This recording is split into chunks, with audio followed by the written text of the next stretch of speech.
First year honours के प्यारे बच्चों, मैं doctor Suman Singh, associate professor BSR college.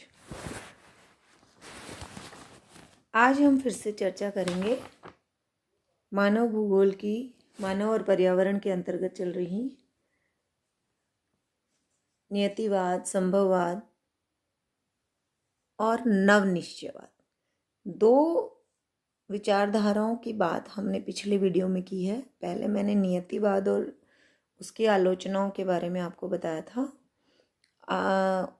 और उसके बाद दो वीडियो में संभववाद और उसकी आलोचनाओं के बारे में आपको बताया था। आज हम चर्चा करेंगे नए एक विचारधारा की, जिसका नाम है नवनिश्चयवाद। जब नियतिवादी विद्वान और संभववादी विद्वान दोनों ने ही विचारों की अतिरेकता कर दी, यानी नियतिवादियों ने कहा कि नियति सर्वोपरि है, संभववादियों ने कहा कि मानव सर्वोपरि है, और ये दोनों ही बातें अतिरेकता से थी कि ना ही तो प्रकृति सर्वोपरि है और ना ही मानव सर्वोपरि। तो तीसरी विचारधारा का विकास हुआ, जिसे कहा गया नवनिश्चयवाद।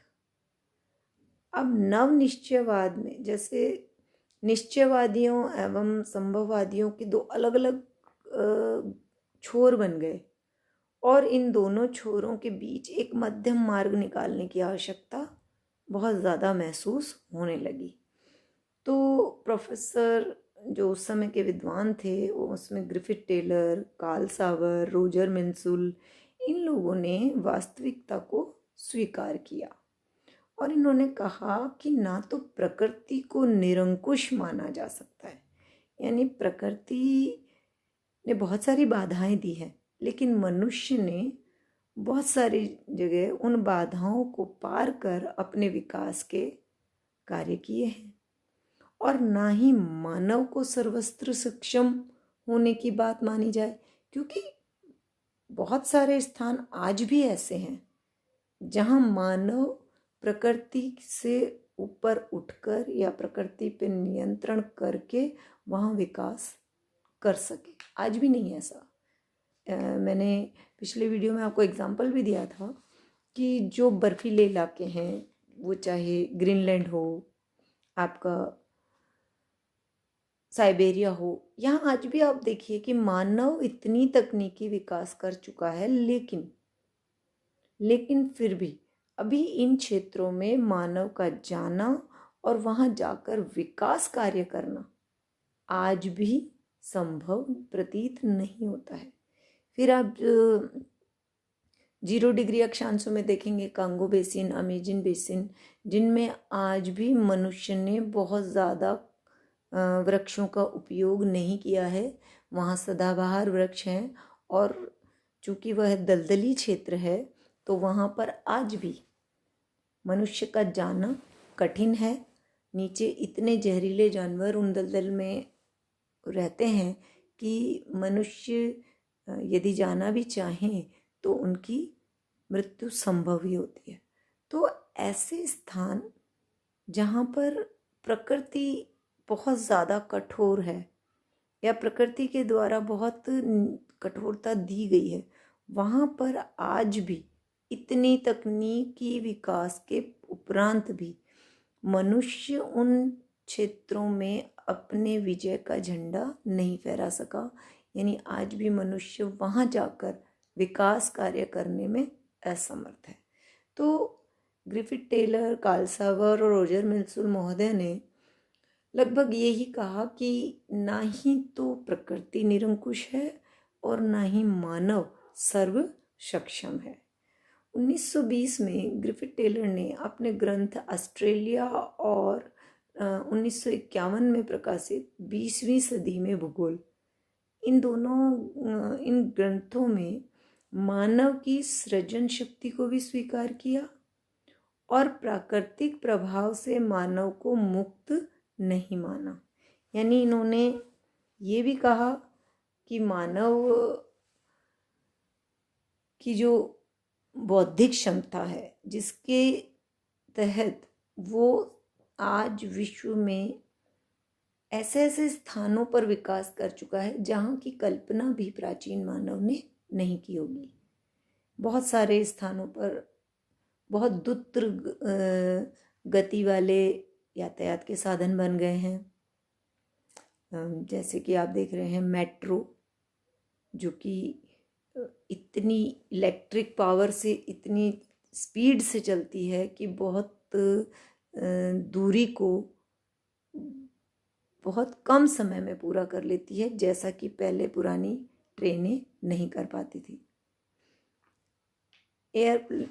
जो हमारे वायु परिवहन के साधन हैं, जो हम एरोप्लेन हैं, उनमें भी आप देखिए कि पहले डायरेक्ट फ्लाइट नहीं हुआ करती थी, कुछ स्थानों पर रुकना होता था, फ्यूल भराना होता था, उसके बाद अगेन वहाँ से उड़ता था जहाज। लेकिन अब ऐसा नहीं है। अब यहाँ से भारत से भी अमेरिका यदि जाना हो तो आप डायरेक्ट फ्लाइट ले सकते हो। इतने बड़े टैंक कैपेसिटी के प्लेन बन गए हैं जिनमें आप आसानी से 17-18 घंटे 20 घंटे तक उसमें आपका फ्यूल जो है, आपका पेट्रोल डीजल जो चलता है वो चलता रहता है। तो मानव की सृजन शक्ति बहुत ज़्यादा है और मानव ने बहुत सारे ऐसे क्षेत्र हैं जहाँ विकास किया है। ज़्यादा दूर नहीं जाएं तो राजस्थान में ही आप देखिए, जैसलमेर, बाड़मेर, उन एरियाज़ में जब से पेट्रोल और गैस के भंडार मिले हैं तब से लगातार उन क्षेत्रों का विकास बहुत ज़्यादा हो रहा है। उससे पहले जब तक वहाँ पानी नहीं था, फिर इंदिरा गांधी के नाल आने के बाद वहाँ कृषि दृष्टि से विकास हुआ और अब वहाँ पर पेट्रोल और गैस मिलने के बाद औद्योगिक दृष्टि से विकास बढ़ता जा रहा है। तो कहने का तात्पर्य यह है कि ना ही तो प्रकृति सर्वोपरि है और ना ही मानव सर्वोपरि है। जैसे ही मानव को प्रकृति में कहीं संभावनाएं दिखाई देती है और उन संभावनाओं के साथ यदि उसे लगता है कि वहाँ वो परिवर्तन करके विकास कर पाएगा तो वो ज़रूर करता है। लेकिन कहीं कहीं प्रकृति इतनी कठोर है कि वहाँ संभावनाएं होने के उपरांत भी मानव वहाँ पर विकास कार्य नहीं कर सकता। तो ग्रिफिथ टेलर महोदय ने मानव की सृजन शक्ति को स्वीकार किया और प्राकृतिक प्रभाव से मानव को मुक्त भी नहीं किया। इन्होंने कहा कि मनुष्य एक महानगर के चौराहे पर मार्ग संचालक की भांति है, जो कि प्रवाह गति में परिवर्तन तो कर सकता है परंतु उसकी दिशा नहीं बदल सकता। अब आप लोगों ने भी ट्रैफिक पे आपने देखा है, एक पुलिसमैन खड़ा होता है, तो ये कह रहे हैं कि मनुष्य महानगर के चौराहे पर एक संचालक की भांति, यानी वो क्या करता है कि जैसे एक साइड के उनको रोक देगा, व्हीकल्स को, यातायात के साधनों को एक तरफ के को रोक देगा और दूसरी तरफ से हाथ हिला के जाने देगा। तो यही होता है ना, तो वो प्रवाह गति में परिवर्तन कर देता है। यानी एक तरफ के जब साधन आ रहे होते हैं उनको हाथ दिखा के रोक देता है और दूसरी तरफ का रवाना कर देता है। लेकिन इनका ये कहना है कि वो दिशा नहीं बदलता, यानी वो वाहन जिस उसको जहाँ जाना है वो वहीं जाएगा। वो उस संचालक के तहत अपनी दिशा परिवर्तित नहीं करता है। संचालक तो सिर्फ और सिर्फ एक एरिया, एक साइड को रोकता है तो दूसरी साइड उसको खोलनी होती है, ये उसका कार्य होता है। तो यहाँ पर इन्होंने ये कहा कि मनुष्य जो है वो एक ट्रैफिक, आप मान लीजिए ट्रैफिक इंस्पेक्टर है या ट्रैफिक हवलदार है, जो कि अपने हाथों के द्वारा प्रवाह की गति को नियंत्रण करता है, ना कि दिशा को। उसके बाद ये कहते हैं कि भूतल पर नितांत प्राकृतिक प्रतिकूलता वाले प्रदेश मानव के निवास के लिए आज भी प्रतिकूल ही हैं। यानी मैं आपको पहले भी कह रही थी कि जैसे ग्रीनलैंड, साइबेरिया या बहुत गर्म क्षेत्र जैसे सहारा, तो आज भी प्राकृतिक प्रतिकूलता के कारण ये क्षेत्र मनुष्यों से वंचित है। यहाँ न्यूनतम जनसंख्या अगर है भी तो। बाकी जहाँ तक साइबेरिया और ग्रीनलैंड और ऐसे एरियाज़ का सवाल है, वहाँ तो न्यूनतम, बिल्कुल न्यूनतम, या फिर है ही नहीं। वहाँ मानव का हस्तक्षेप अभी तक हो ही नहीं पाया, मानव कर ही नहीं पाया। तो अतः मानव के विकास की भी सीमाएं हैं और मानव के विकास को प्राकृतिक परिवेश हमेशा प्रभावित करता है। A.F. मार्टिन महोदय ने कहा कि भौतिक परिवेश की क्रियाओं का प्रभाव मानव के मस्तिष्क पर और अंततः उसकी क्रियाओं पर पड़ता है। मानव पर प्राय समरूपी दिखाई देने वाले स्थानों का भी प्रभाव समान अनुकूलता लिए नहीं होता। मार्टिन ने न तो मानव को अकर्मण्य माना और न ही प्रकृति को निरंकुश माना। वही बात है कि ना ही तो मानव निष्क्रिय है और ना ही प्रकृति निरंकुश है। आधुनिक दशकों में ग्रिफिथ टेलर ने निश्चयवाद को उसके वास्तविक रूप में नव निश्चयवाद या रुको और बढ़ो निश्चयवाद व वैज्ञानिक निश्चयवाद का नाम दिया।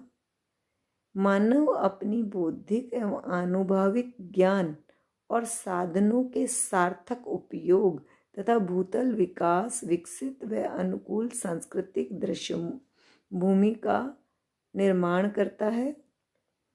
प्रकृति के साथ बुद्धिमत्तापूर्ण विधि से सहयोग करके ही कर सकता है।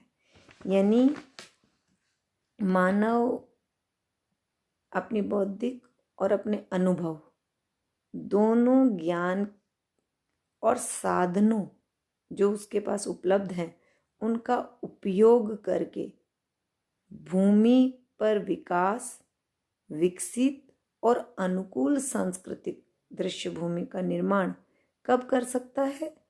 जब वो प्रकृति के साथ बुद्धिमत्तापूर्ण विधि से सहयोग करके, समायोजन करके कार्य करे। यानी प्रकृति को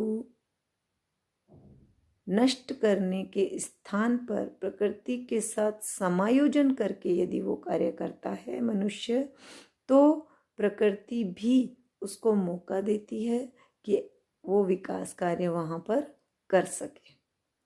अतः इन सब तथ्यों से क्या स्पष्ट होता है कि प्रकृति का प्रभाव प्राकृतिक परिवेश से आच्छादित प्रदेशों में पूर्णतः स्पष्ट है। अब इतनी देर से मैं एग्जाम्पल दे रही थी, जैसे ध्रुवीय प्रदेश। ध्रुवीय प्रदेश मानव पुंजों के निकट होते हुए भी जनविहीन है और इसी प्रकार मानव आवासित प्रदेश में वह मानव निर्मित तत्वों की पृष्ठभूमि में व्याप्त है। जैसे जापान का विकास, जापान को प्रकृति ने कोई ज़्यादा सुविधाएं नहीं दी है, लेकिन जापान ने के व्यक्तियों ने अपनी बौद्धिक क्षमता का उपयोग करके अपने अथक परिश्रम से जापान को विश्व के उस पर आधुनिक नगरों के उस पर या आप कहिए कि अत्यंत विकसित देश के स्तर पर पहचान बनाई। उसके अतिरिक्त मानव का चंद्रमा की धरती पर उतरना, ये तो सबसे बड़ा एग्जाम्पल है कि मानव अपनी बुद्धि का उपयोग करके प्रकृति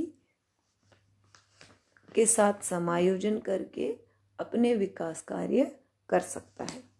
फेब्रे, ब्रुन्स, टेलर व मार्टिन आदि सभी विद्वानों ने बाद में ये स्वीकार किया कि मानव का कल्याण प्रकृति से युद्ध करने में नहीं, उससे सहयोग व समायोजन करने में है। यानी ये जो तीसरी विचारधारा बनी नवनिश्चयवाद, ये कहती है कि ना ही प्रकृति सर्वोपरि है और ना ही मानव सर्वोपरि है, दोनों पर ही अंकुश है। प्रकृति की जो कठिनताएं हैं उनको अपनी बौद्धिक विकास से अपने अनुकूल परिवर्तन करके प्रकृति के साथ समायोजन करके मानव सदैव विकास करता रहा है और आगे भी करता रहेगा। तो ये नवनिश्चयवाद की विचारधारा जो है वो एक व्यावहारिक विचारधारा है जिसमें न प्रकृति और न मानव दोनों की ही अतिरेकता नहीं है, दोनों के समायोजन की बात की गई है कि दोनों एक दूसरे के पूरक हैं। प्रकृति पर जो परिवर्तन है वो मानव के द्वारा दिखाई देते हैं और मानव के विकास कार्य और मानव की जो स्वच्छंदता है उस पर नियंत्रण प्रकृति के द्वारा ही लगाया जाता है। इसलिए ये दोनों एक दूसरे के पूरक हैं। ये नवनिश्चयवाद की विचारधारा मैंने आपको बताई है, क्योंकि इसकी आलोचना इसलिए नहीं होगी क्योंकि दोनों का जो सामंजस्य है वो इसमें दिखाई देता है। अतः ये यहाँ पर अब मैंने आपको तीनों विचारधाराएं बता दी है और इन तीनों के तहत आप लोगों को मानव और पर्यावरण के संबंधों के बारे में पढ़ना है। तो ये एक प्रश्न वैसे भी हमेशा आपके एग्ज़ाम में आता है, मानव और पर्यावरण के संबंधों के बारे में। तो उसमें तीन संबंध, तीन विचारधाराएं, नियतिवाद, संभववाद और नवनिश्चयवाद की अधिकांशतः पूछी जाती है। तो आप लोग इसको तैयार करें और यदि नहीं समझ में आ रहा हो, कुछ अभी भी बाकी आपको लग रहा हो, तो आप लोग मुझसे बात करके अपनी प्रॉब्लम सॉल्व कर लें। धन्यवाद।